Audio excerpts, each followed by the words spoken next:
सिस्पे घोटाळा प्रकरणातील मुख्य आरोपीला न्यायालयाचा दणका.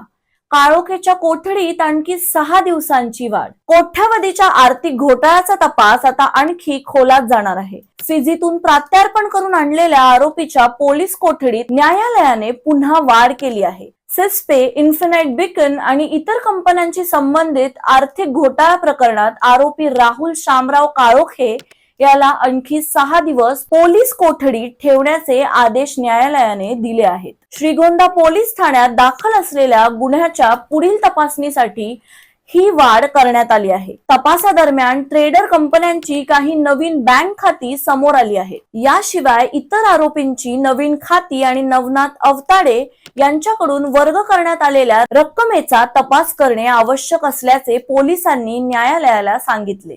या प्रकरणातील मुख्य संशयित आरोपी अगस्ती मिश्रा यांचा निकटवर्तीय म्हणून राहुल काळोखे यांच्याकडे तपास यंत्रणांचे लक्ष आहे. इंटरपोलच्या रेड कॉर्नर नोटीसद्वारे त्याला फिजीतून अटक करून भारतात आणण्यात आले आहे. दरम्यान या बहुचर्चित घोटाळ्यात आर्थिक गुन्हे शाखेने आतापर्यंत 13 आरोपींना अटक केली आहे.